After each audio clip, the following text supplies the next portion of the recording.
Welcome everybody to the SEI board, leaders, members, and guests for our 25th anniversary annual meeting and the latest on programs, standards, and strategic initiatives, including performance-based design, resilience, the cross-US collaborative reporting for safer structures, and the SEI 2050 commitment plan to net zero.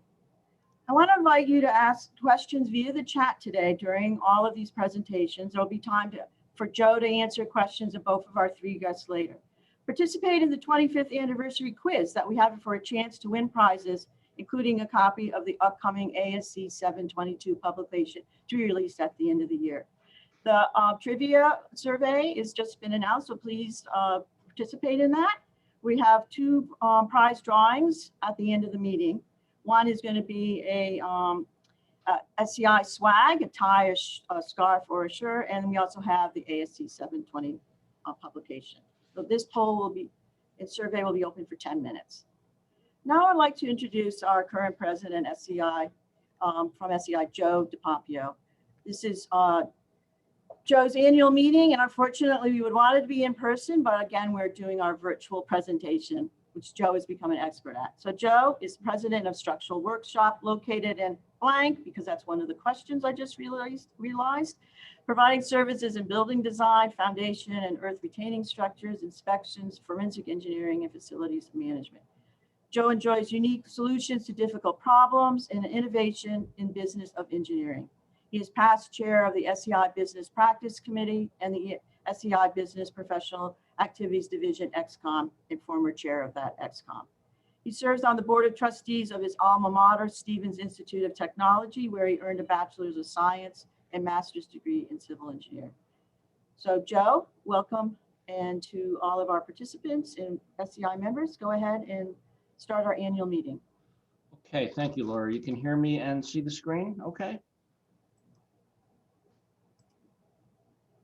Okay, all right.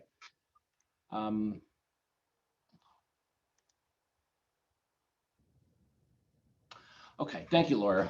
It's great to have all of you join us today. Laura is correct. I've become an expert at these virtual meetings because I have yet to do an in-person event as SEI president. So, and it looks like I may not get to do one, but we're going to do our best with what we have, just like we've done for the past year.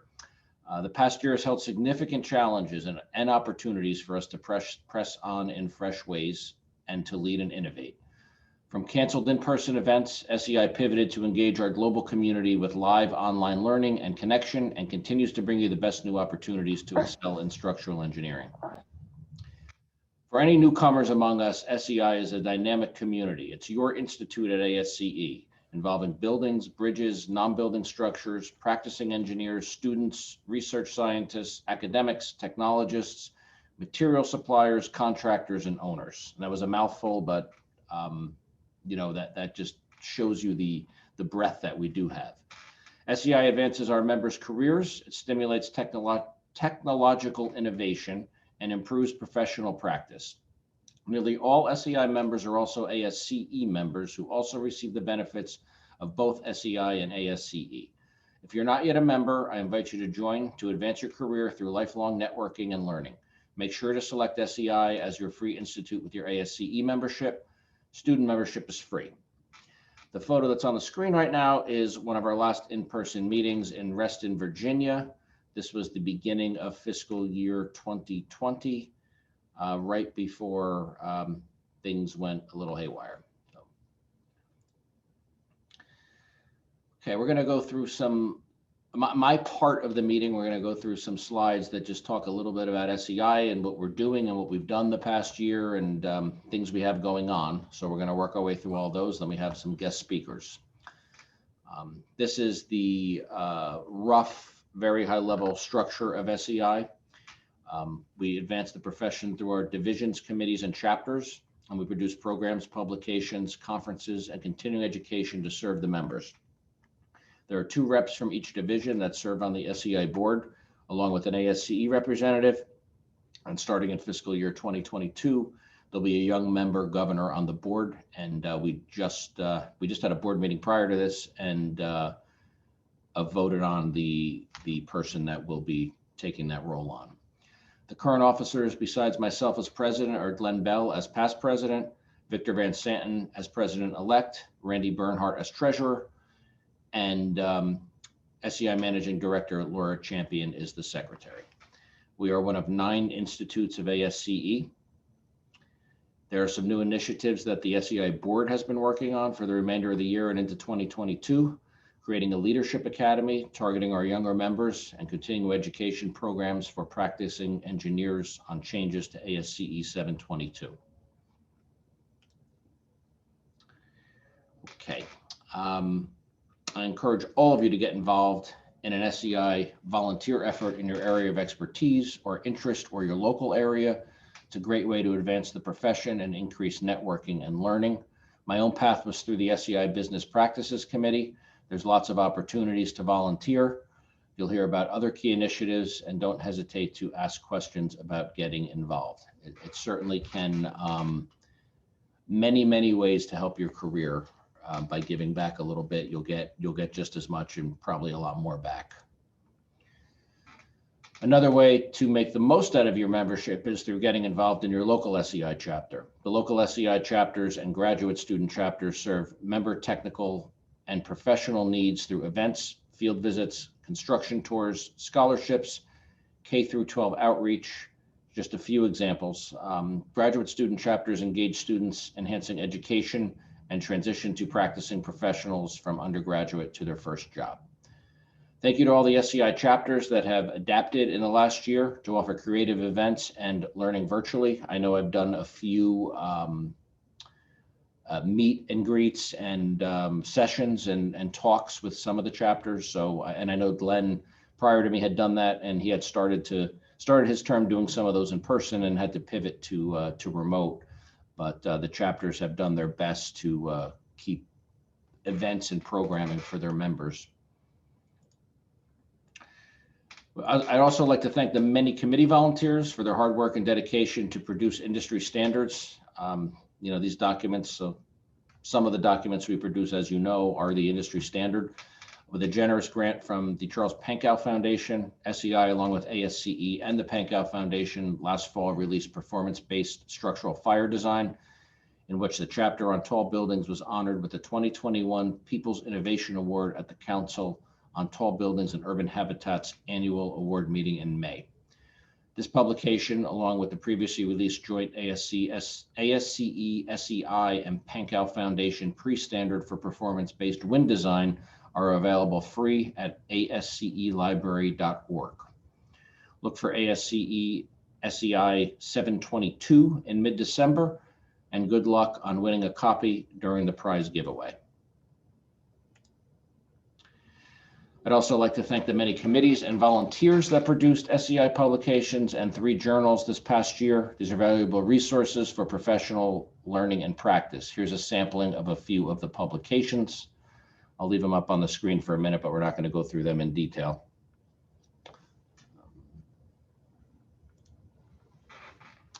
Also, thank you to all the volunteers and staff that organized virtual events in the past year. Here's a quick overview of some of the events that we did have. SEI Live conversations were held with leaders and broadcast on YouTube. Please join the conversation at the next SEI Live on August 4th at 12:30 p.m. Eastern Time on code development. The very successful 2020 Career Path series was moderated by SEI President in 2020, Glenn Bell, and is available to members to view one or all of the 4-part series.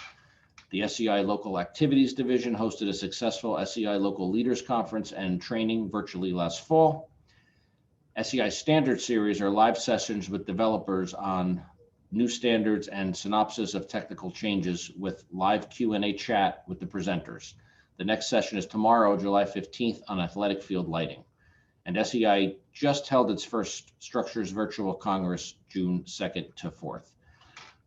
All or most of these things are on YouTube. SEI does have a YouTube channel, so you can, you can watch some of these after the fact on YouTube.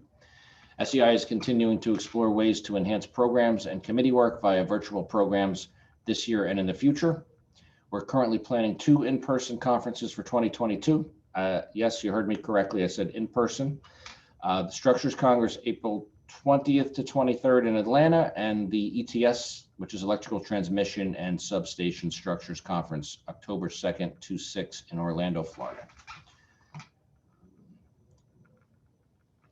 The SEI Vision for the Future of Structural Engineering is our strategy to ensure a vibrant future for structural engineering through leadership and innovation.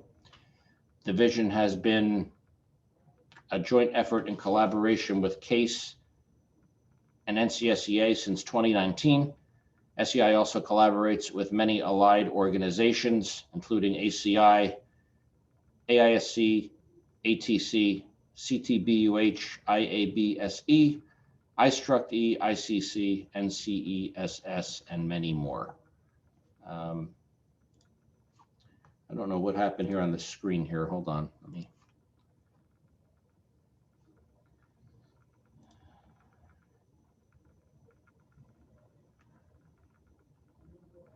Yeah, I'm sorry. I see this on my screen too, and I don't know what it is or how it happened. So.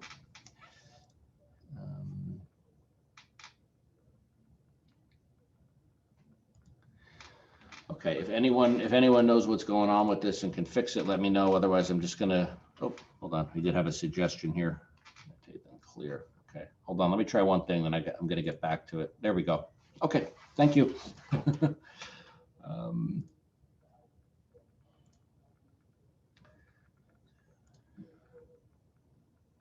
Slideshow. Okay, sorry guys about that. I'm not sure what happened. Vision initiatives. Okay. The 11 SEI Vision initiatives that were updated in April 2019. Goals are to promote structural engineers as technical and societal leaders. This past year, the SEI DEI, which is Diversity, Equity, and Inclusion, and the Resiliency Committees had their charges approved by the SEI Board of Governors. The DEI Committee, with Professor David Pravat as chair, is creating a recognition program to showcase best practices of implementing successful DEI programs. The Resilience Committee Chair, Don Scott, will give an update later this hour on progress as well as performance-based codes and standards initiatives. Additionally, the SEI Board of Governors approved a charge for a Building Leaders Task Committee to develop a program to promote structural engineers as leaders and innovators.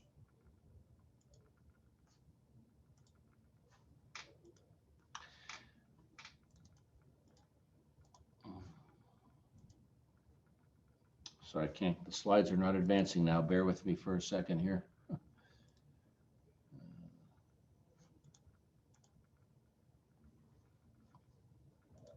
Okay. The Structural Engineering Licensure Coalition is our effort to advocate with a unified voice with partners to promote structural engineering licensure. Visit the website at selicensure.org. To realize our vision for the future, the SEI Futures Fund, in collaboration with the ASCE Foundation, leverages contributions to invest in the next generation of structural engineering by funding strategic initiatives such as student and young professional scholarships to SEI conferences. Look for an announcement in the fall to apply if you're interested in that. A recently completed guide for a structural fire engineering curriculum, seed funding for SE 2050 database, and a workshop lead by SEI Codes and Standards to develop a strategy to address future conditions of environmental loads and impacts in all of the SEI standards. 100% of the donations go to the SEI Futures Fund to support these strategic initiatives. The SEI Board of Governors thanks everyone who has given. We ask everyone here today to consider making a donation of any amount. Imagine what we could do for the profession if all SEI members gave a gift of at least $10 annually. We'd have $300,000 a year to advance our profession. So thank you to the donors and the grant, the people who have submitted for grants. Okay.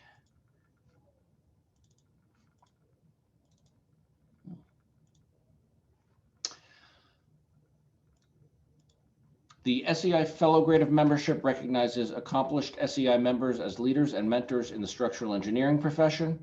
SEI members are encouraged to advance to SEI Fellow grade through active involvement in SEI and completing an application package by November 1st.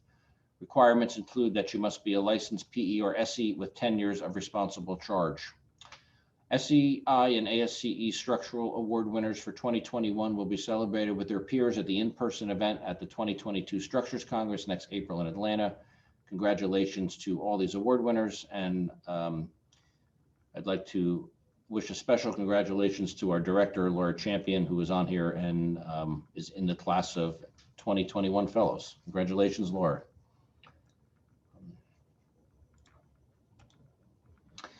I'd also like to thank all of our SEI sustaining organization members for supporting SEI to advance and serve the profession.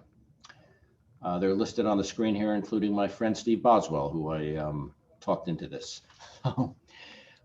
If any of you, either the companies you work for or run or know anyone that's interested, we would like to grow the ranks of our sustaining members. So if there's anyone that you know that might be interested in doing this, reach out to me or Laura. Okay, SEI Managing Director Laura Champion will now continue the presentation. Thanks, Joe. All set? Yeah, I just having some issue here with the slides, but I got it now. Go ahead. All right, thanks, Joe, and thank you for congratulating me becoming a fellow. I was very honored to be in the class of 21, and I hope to celebrate with everybody in the class in April at Structures 22. I want to reach out to, SEI reaches out to all of our members and our not yet members through our many digital marketing platforms as shown as in this slide right now. And SEI is excited that SEI will be, ASCE will be launching a completely new website at the end of this summer, which is going to have a lot more opportunities for all of our committees and SEI to be promoting with their activities. It's going to have a brand new powerful search tool, an expanded taxonomy, and we'll give all of our committees this opportunity to showcase their initiatives. And as a member, you receive the Structure magazine, Modern Steel Construction, and the SEI update news, e-news on a monthly basis. So if you haven't received that, please contact us to be sure that you're receiving that. So in order to receive all of these publications, you need to keep your SEI membership current. So please do that. Then follow, of course, SEI and all our social media and join in the conversation. And this slide here that Joe's showing was all of the different outlets that we have for social media and collaborative in all of our magazines and publications. So we had a couple of questions I see, Joe, for you. I just found the one that just came up here. It says, is SEI involved in pushing jurisdictions to enforce the structural provisions of their adopted building codes? That might be one question that we also can maybe defer to Don when he talks about, or Joe, do you have anything you want to add to that one? Are we involved in pushing jurisdictions to enforce the building codes? Is that the question? Yes, that's what the specific question is. Yeah. Yeah, I mean, I think, yeah, I mean, if Don has anything to add on that, we'll let him take it because I'm not aware of any particular effort for that. So yeah. So I had a question I wanted to ask you, is that since we just talked about this, is you're always virtual, what has been your biggest challenge in being SEI president in this past year, especially during the COVID and all virtual?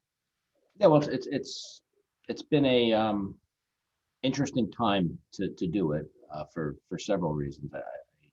I think it's hard enough to come in and do it for a year. At least we have a process where we have president-elects and you get up to speed, so you kind of hit the ground running. But you know, other presidents have been able to plan to some degree what's going to happen. You know, we had first COVID, obviously, which made us have to change on the fly, you know, on a daily or weekly basis. Still to now, even though things are better, we're still kind of changing and adjusting things, and every week that we have our meetings, things on the ground can be different. So that's been very tough. It's been very hard to get a rhythm going. Also, you know, due to the canceling of a lot of these conferences, that obviously hurt us from a budget perspective. So we also had to deal with that on a regular basis, and that was changing, you know, weekly and monthly. And you know, our business, engineering, construction is generally doing very well. There's a lot of cash out there. So, I mean, my company's having a good year last year, a good year this year. And, I have to balance that with my duties for SEI. So it's really been a interesting environment to have to do all this in. Every day's a surprise and a challenge. So. And so what do you, I have one more last question and then we'll go on to the rest of the meeting. What do you think are the largest obstacles in achieving our vision, especially our vision that we have for change by 2030? I think we have a little too much complexity in, both SEI, which we are working on trying to simplify and streamline things, and then having the multiple different organizations. Everyone's kind of coming from the same perspective, but not necessarily. There's different interests. And I think certainly if all the different organizations and all the different divisions and people within SEI all were pointing towards the same thing, which is what we're attempting to do with the vision, that will be tremendously helpful. But with all that complexity, I think you can get people pulling in different directions, and that can kind of slow down or derail things. So I think we need to simplify a little bit and unify our voice a little bit, which I know there's constant efforts to do that, but I think that's probably the biggest thing that could hold us back. So that kind of brings into the next activity we want to do with everybody that's on this call, to kind of focus on what is the one most important need in structural engineering for your career and practice success? Because that's what we're here for. We're here at SEI to help you be a better structural engineer. So Joe, could you go to the next slide? And what we're going to do is we're going to have a QR code and if anybody's done this before, create a word cloud. There's the link right there that you can plug it up on your browser, in your PC, or your iPad or your phone, or just use scan the QR code and put in just one word in response to what is the most important thing for you as a structural engineer for your career and practice. And we're going to use what's going to come out of this to help with the board, kind of what Mr. Joe's saying. We have lots of activities. So what should we as SEI be focusing on? We also do this along with the ASCE and the Civil Engineering Source. They always give us reports or what are the most clicked items that people are looking at.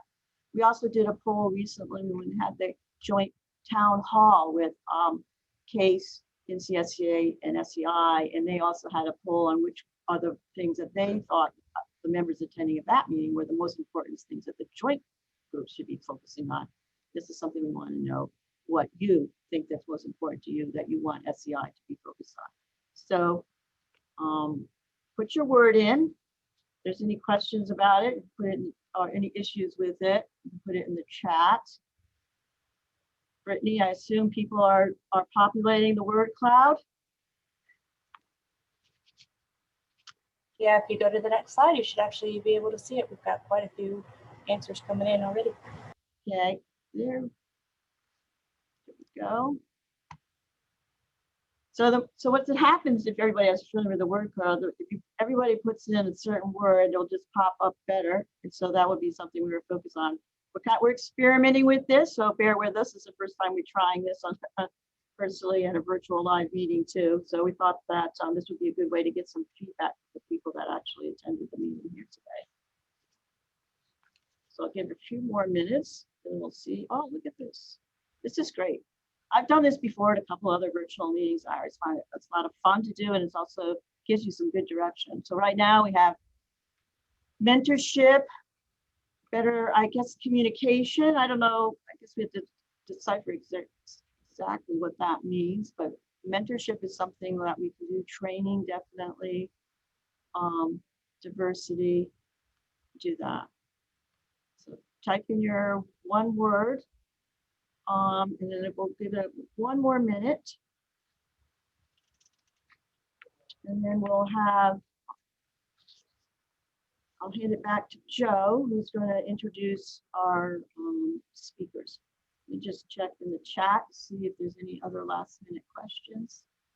If someone wanted education, couldn't put it into the two card. All right, so we're going to take this back. We'll share this. Maybe Brittany, we can post that word cloud also on social media too to see where we are with that. All right, so Joe, do you want to go to the next slide after that, and we'll introduce the next the first. We're back to my screen now, correct, Laura? You're seeing? Yes, thank you, Joe. Good. All right. All right. Well, we're gonna start with Don Scott on performance-based design and resilience, and he has one question to answer before he gets going. Don is a senior principal at PCS Structural Solutions in Tacoma, Washington, and a renowned expert on wind loading. He's a member of the SEI Board of Governors representing the Codes and Standards Division, and he is the next SEI president-elect. And he's chair of the SEI Resilience Committee. He's been a member of the ASCE 7 Wind Load Subcommittee since 1996 and currently serves as subcommittee chair among other ASCE 7 leadership responsibilities. Don, what do we need to know about performance-based design and resilience efforts? Thanks, Joe. Well, first of all, I'll try to answer my question that I had, the pre-question to talking about performance-based design and resilience. The question was, does SEI actively advocate for local jurisdictions to enforce the structural provisions of the code? I would say not on the local level.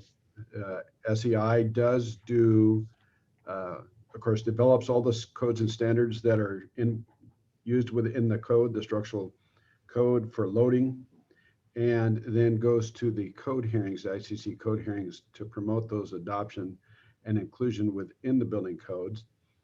If a local jurisdiction comes to us and asks for assistance, we give them assistance as much as we can, but we don't actively pursue going out to, what I'm going to say, encourage them to adopt or to enforce the structural provisions.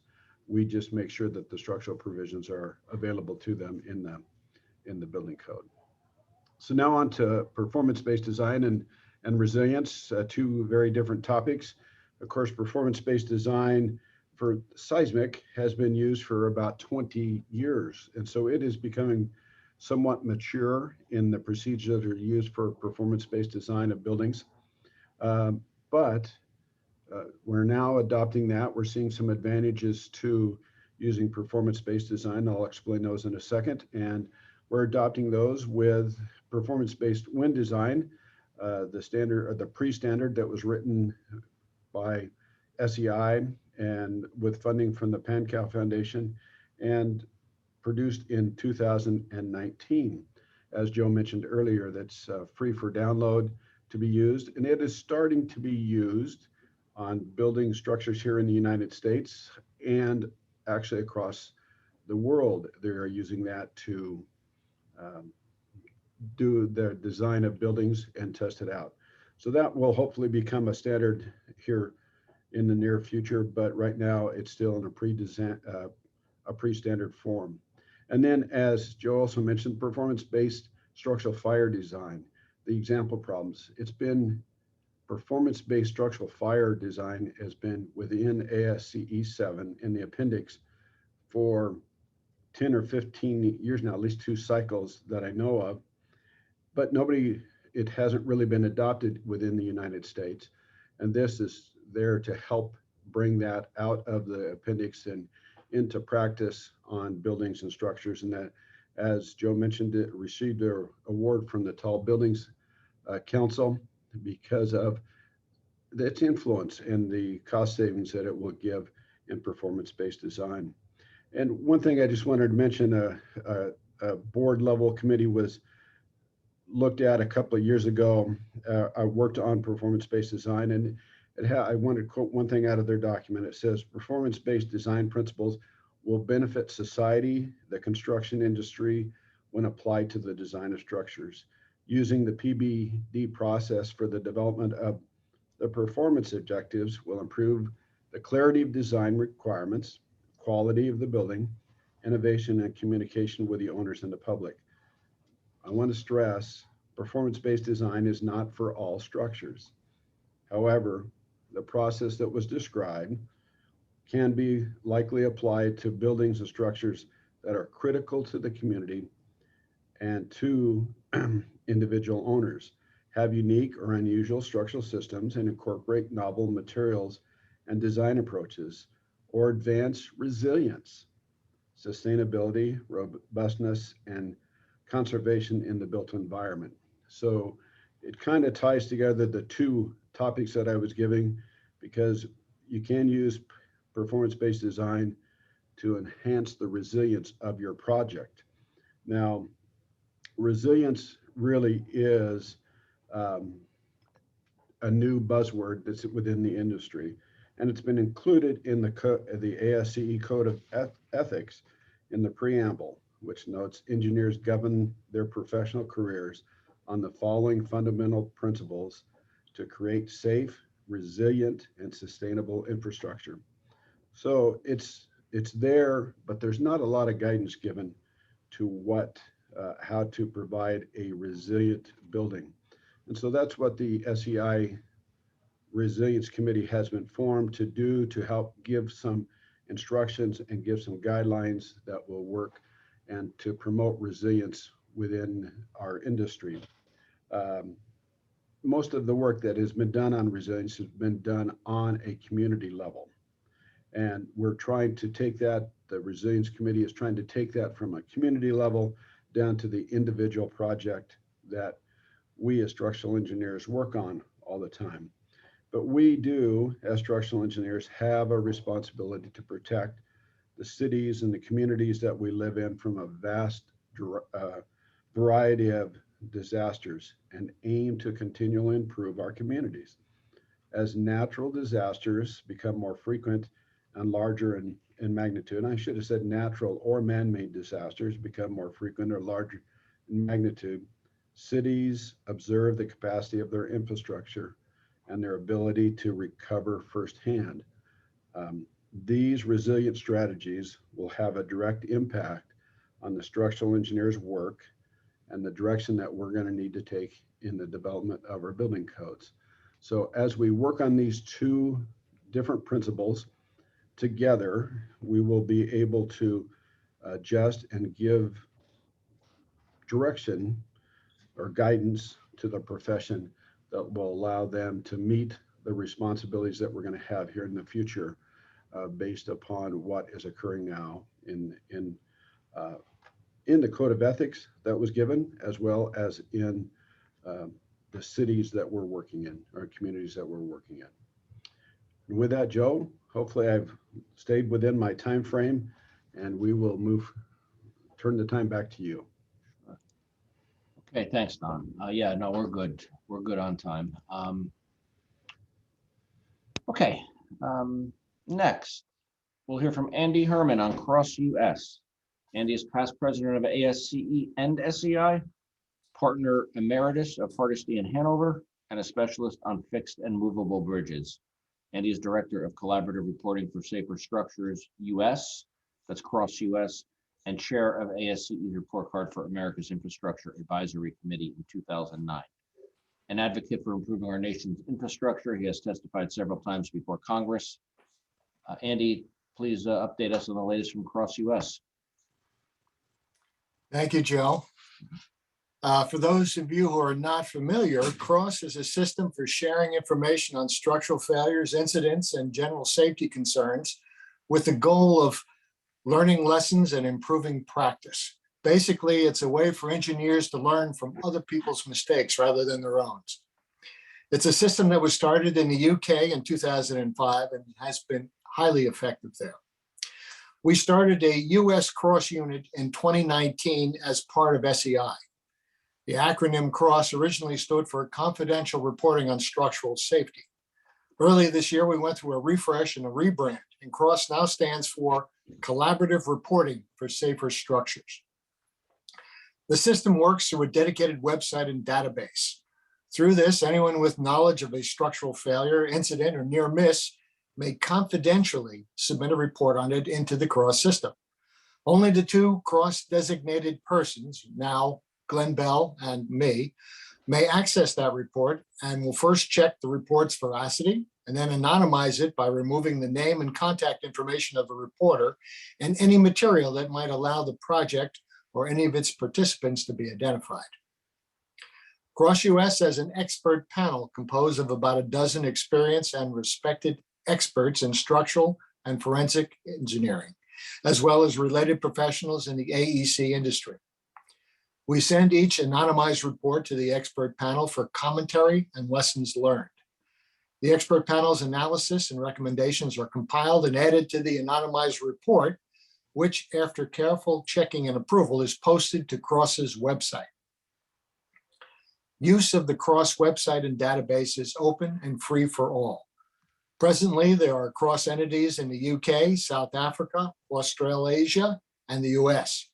And just last week, we learned that Germany will join the CROSS International Network. Presently, close to 1,000 reports have been submitted to the CROSS system. Process reports from all countries can be accessed from the CROSS-US website at www.cross-safety.org/US. And I understand that Suzanne or Brittany will be putting that in the chat room so that you can join a little bit later. In May of this year, we consummated more than year-long upgrade of the CROSS system with a new website, a new report format, and a new database that allows sophisticated searching of the CROSS database.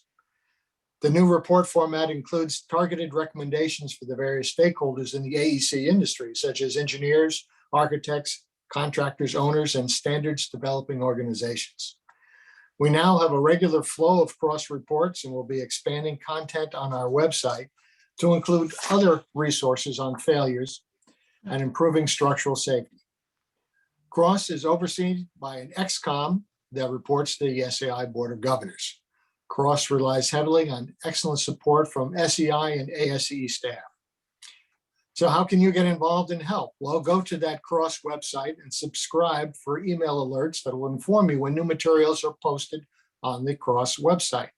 That's again, www.cross-safety.org/US. You can make study of CROSS reports a regular part of your continuing education. You can inform your colleagues at work and elsewhere that about CROSS, and you can encourage them to use the CROSS system. Companies use CROSS for regular internal education and review of quality policies. You can submit and encourage others to submit CROSS reports on structural failures, incidents, and safety concerns that you become aware of. Submitting reports is not a lot of work, and the website will guide you through the process. Confidentiality is carefully protected through a rigorous system. We're looking to expand our expert panel by adding architects, owners, building officials, and regulators, as well as experts in masts and towers, buried pipes and culverts, products, and fire safety. If you have expertise you are willing to share or know someone who does, go to the CROSS-US website and reach us via the button Contact CROSS US at the bottom of the homepage. CROSS is emerging as a critical part of every structural engineer's education. In the UK, study of CROSS reports is recognized as bona fide continuing education, and we're studying the possibility of similar recognition in the United States. Not surprisingly, the subject of learning from failures has been a matter of much discussion since the Surfside, Florida disaster, and CROSS is receiving much recognition as a critical tool in our obligation to protect the health, safety, and welfare of the public. Be available at the end of this session for any questions. Thank you. All right, thank you, Andy.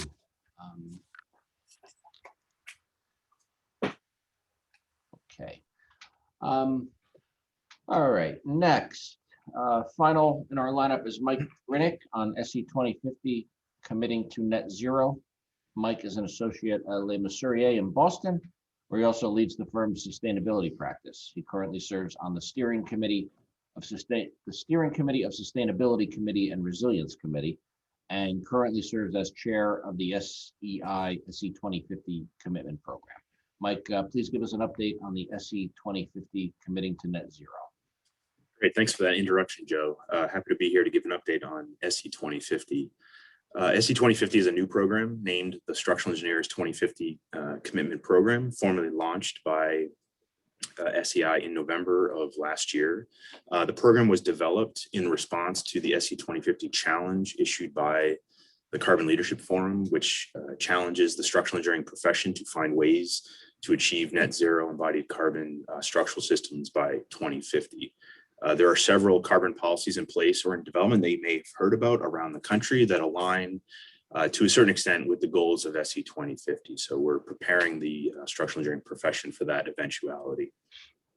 Sustainability in structures is also one of many responsibilities structural engineers have to their built environment. The volunteer group working on this is the SE 2050 subcommittee within the umbrella of the SEI Sustainability Committee.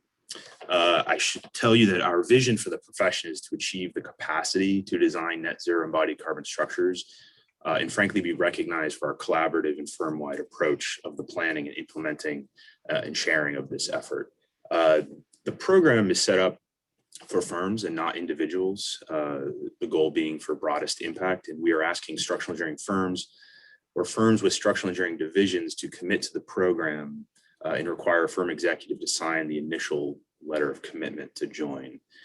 There are two key components of the program that I'll briefly mention. One is the requirement that firms develop their own publicly available embodied carbon action plan, or ECAP, and two, that they report the embodied carbon on a select number of their projects.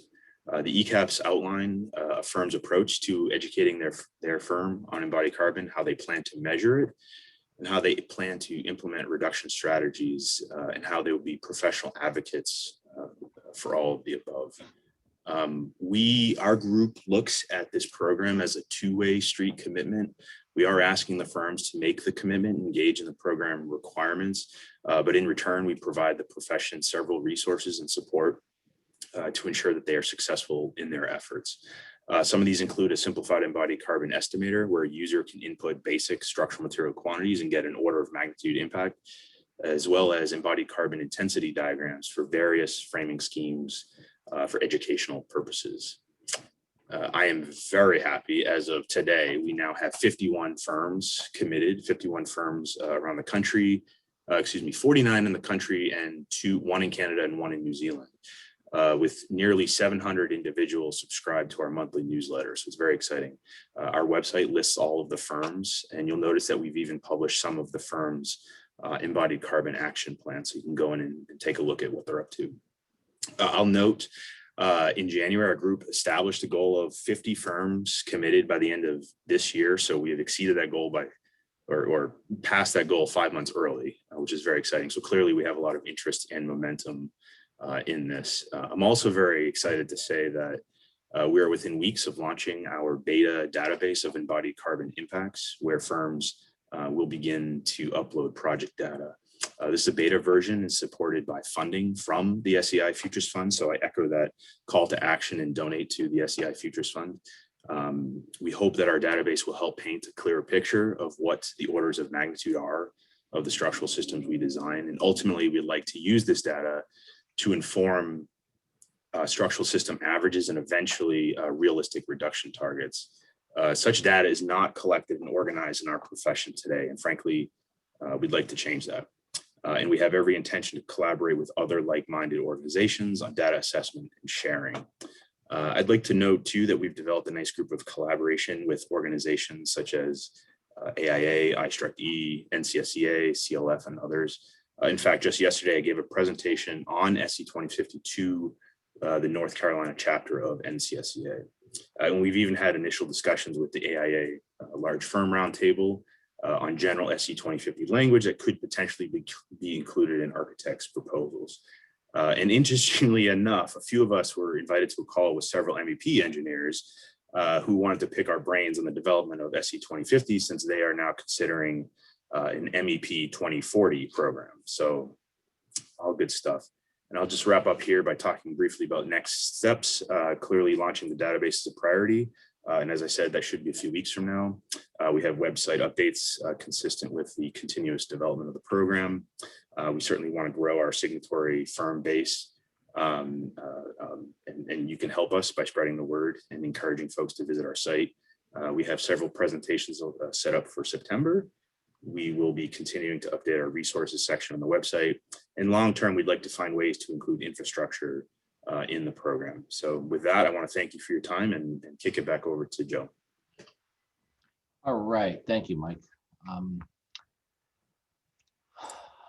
Okay, now we have a few minutes for any questions for any of these guys. So put them in the chat, and Laura will moderate the questions. We gotta do the trivia answers. I'm sorry. We also have to do the trivia answers. Okay, the SEI founding chair and first SEI president. Let's see, what are our votes?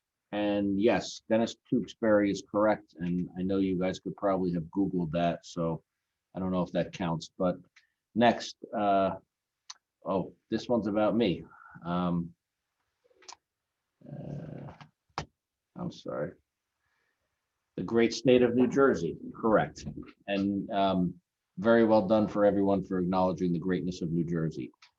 Next, first SEI staff director. And you guys got that one right too, Jim Rosberg.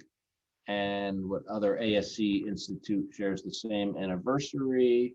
And you guys got that one right too. So you guys are 4 for 4 on picking the correct answers. So good job. Any questions for Don, Andy, or Mike? Please put in the chat, and we'll get those questions to them.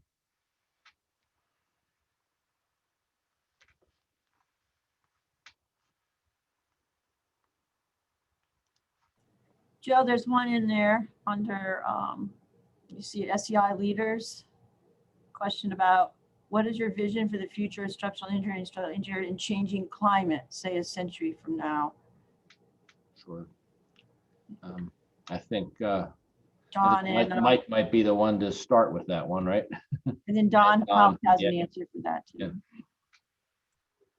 Well, I'm not sure if he meant, or that the person meant climate, the structural engineering profession, like the climate of structural engineering profession, or actual climate change. Oh, in a changing climate. You might be right. I was thinking because you were just talking that it was. Oh, I'm sorry. Ting said climate change. Yeah.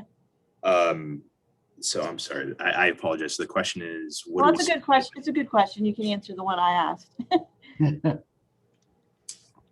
So I mean, this is I would say we're in the SE 2050 is a big signal that the SEI is putting out to the profession that we are taking this seriously.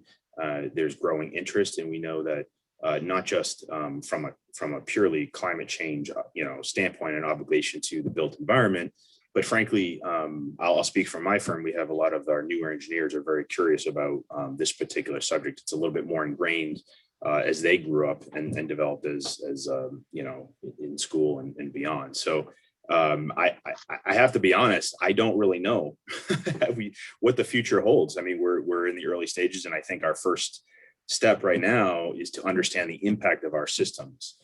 We don't have a really, really good understanding of the impact right now. And so once over the next few years, I think we're going to develop a much better understanding of that. And then from there, I think we'll have a really good idea of where we think this is going to go. So really good question. And I frankly would just say, stay tuned. Thanks, Mike. I might add a little bit just so that the people understand is that we are working in the Codes and Standards Activity Division. We are working with climate scientists to develop a workshop to try to understand what changes climate change will make to our loading requirements on our buildings that we are designing. And so that is a huge effort that is taking place now. We hope to host the workshop next spring.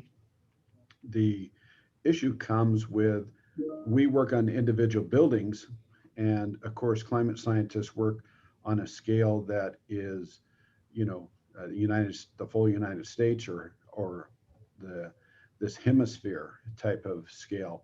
And so we have to get the two to communicate between their data from hemisphere scale down to an individual project scale, which is difficult to do, but we're working to get our two entities to communicate together so that we can update our codes and standards to accommodate as much of the climate change that we can deal with in the next cycle.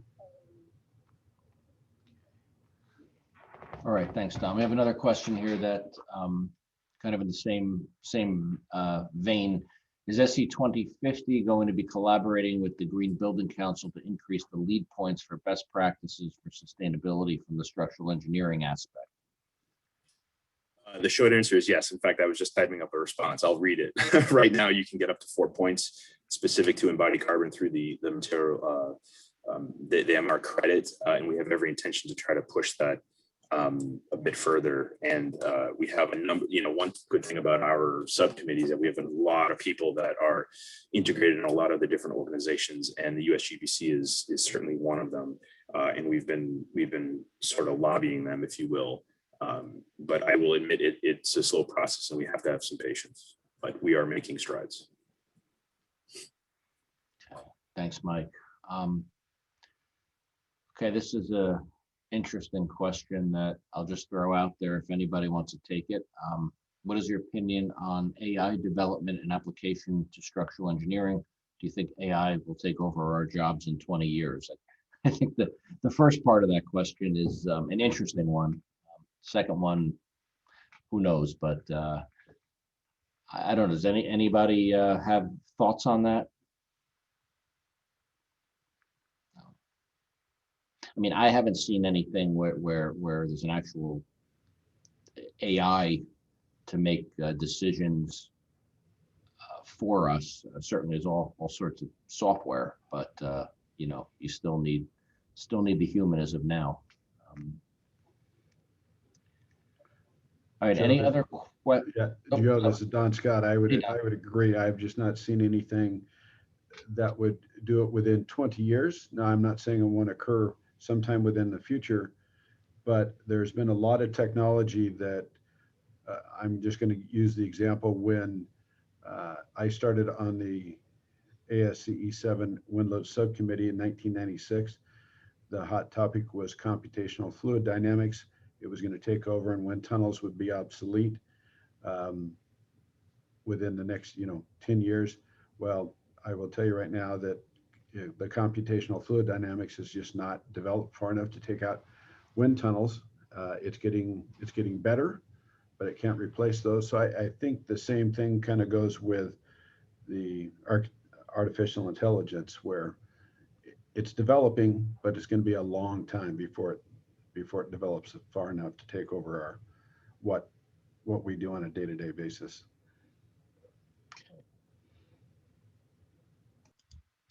Okay, do we have any other questions?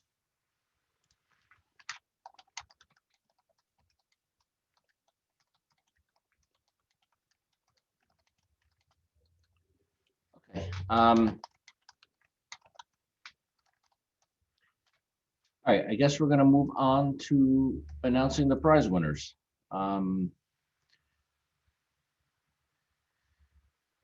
So everyone that registered is eligible, but you must be present to receive the prize. Laura, can you? Sure. So this is what we're going to do. We want to have everybody, we're going to have to put your name in the chat. And we're going to choose the first person will get the ASCE 722 edition. The second person that responds into the chat will also get the Now the chat's very active. Jeez. yeah. Okay, what I forgot to mention the first part. Brittany's going to put the names in there, the random drawing, and those people are the ones that are supposed to be responding back. Sorry, gave everybody a wild thing to write. So Brittany, do you want to put in the names that we randomly draw? And then just wanted to put them up there, Brittany. Okay, there they are. Oh. Okay. Everybody in the meeting. Okay, so I think we got it. all right. Brad. Okay. Well, we're gonna announce the two winners. The second place winner that responded there in the random drawing is going to get some SEI swag, which I mentioned in the beginning. We'll formally announce all of the winners on the our SEI social media sites tomorrow. So we want everybody to sign up if you're not already on one of our social media sites, and Brittany will announce that tomorrow morning. Okay, Joe, back to you. All right, perfect. Thank you. I apologize. We did have a few technical difficulties here, but I think we worked through them as best as we can. And that's it. The meeting is concluded. I'd like to thank everybody for attending, everybody that presented, everyone that worked hard on preparing for this meeting. I hope this is the last time we have to do this like this, and next year this can be done in person. But thank you as the whole year has gone for doing the best we can with what we have, and adapting on the fly and solving problems and keep moving forward. So thank you, everyone, and we'll see you soon.